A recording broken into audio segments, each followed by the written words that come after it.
Nozzle ভাঙা গেছে। একটা মাইক্রো ফাইবার ছিল, মাইক্রো ফাইবারও চুরিয়ে গেছে গাইস। মানে বাইকের টেনাচোর যে বাইরে গেছে দেশ। কি অবস্থা, সবাই কেমন আছেন? আশা করি সবাই অনেক বেশি ভালো আছেন। আর অনেকদিন পরে after a long time blog নিয়ে আসতেছি। নাটোর থেকে আসার পরে আর ভিডিও করা হয় নাই, সো অনেকেই রেগুলার হয়ে গেছি, তার জন্য দুঃখিত। আশা করছি এখন থেকে রেগুলার ব্লগ ভিডিও বানানো হবে আর আপনাদের সাথেও আড্ডা দেওয়া হবে। অনেক কিছু কাজ আছে আর ভাবলাম তাহলে আপনাদের সাথে একটু গল্প করা যাক, আড্ডা দেওয়া যাক। অনেকদিন পর যেহেতু ব্লগ করতেছি, সো এখন থেকে রেগুলার ভিডিও বানাইতে হবে। আর এখন বাজতেছে অলমোস্ট 11টা। সো গরমের তাপ একটু কমছে, এখন আবহাওয়া স্বাভাবিক হয়েছে।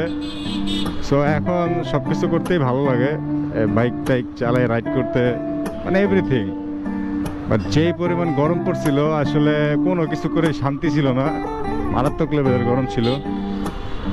আর তার মধ্যে আমার বাইকের পিছনের চাকার নজলে একটু প্রবলেম হয়েছে, যার কারণে আমার হাওয়ার টায়ার প্রেশার মাপ দেওয়া যাচ্ছে না, যার কারণে টায়ার প্রেশারও দিতে পারছি না। সো দেখি দোকান খোলা থাকে কিনা, থাকলে একটু এটা চেক করে নিব, ঠিক করে নিতে হবে। এখানে একটা দোকান অবশ্য থাকার কথা, খোলা কিনা সন্দেহ। ও ইয়েস, খোলা আছে, দেখি লোক আছে কিনা।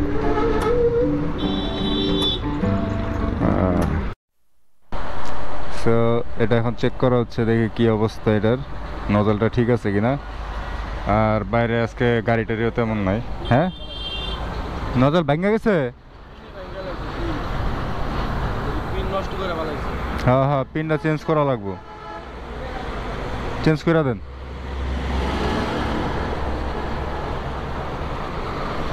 সো পিন ভেঙে গেছে, এখন এটা চেঞ্জ করতে হবে। লং ট্যুরে গেলে গাইস কি কি যে হয়, আমার এই নাটটাও হারাই ফেলছি।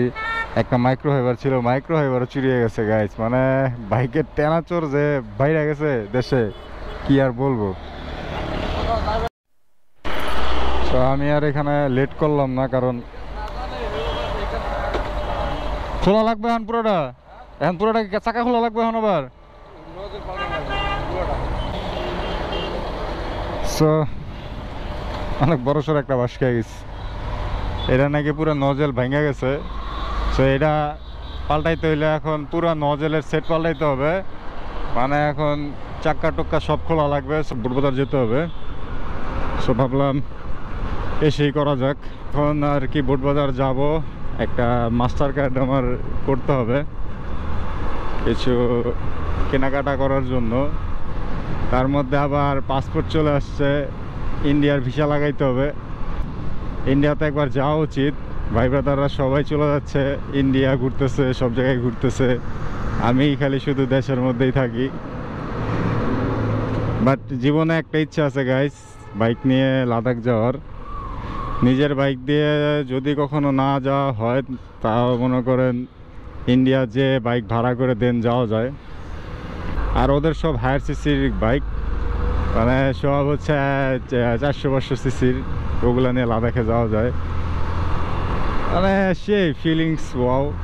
বাট আমাদের এটা তো নিয়ে যেতে হইলে অনেক ডকুমেন্টের ব্যাপার স্যাপার আছে, ইন্টারন্যাশনাল ড্রাইভিং লাইসেন্স লাগে, দেন রোড পারমিটের অনেক ব্যাপার ট্যাপার আছে।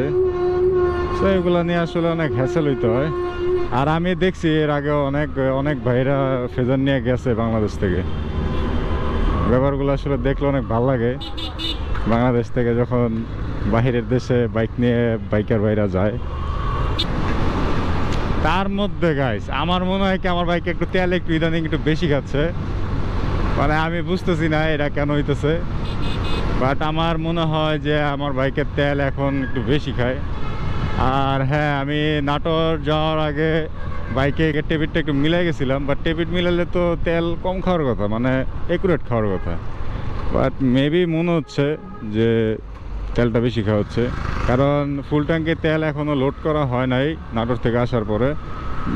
একটু একটু করে 100, 200, 300, 400 করে তেল ভরতেছি, এর বেশি আর ভরা হয় নাই। সো বুঝতেছিও না কি ঝামেলা। যাই হোক, আর আমি তো বেশি জোরে বাইক রাইড করি না, এটা তো আপনারাও জানেন গাইস। ছোটোখাটো রাইডার কি আর জোরে বাইক রাইড করতে পারে? সো চলে আসছি ব্যাংকে, আর এখানে আমার সব কাজ টাজ করবো এখন। সো কাজ টাজ করে আবার আপনাদের সাথে দেখা হচ্ছে। সবাই তাড়াতাড়ি পেজটাকে ফলো করে দিন, যারা যারা এখনো ফলো করেন নাই।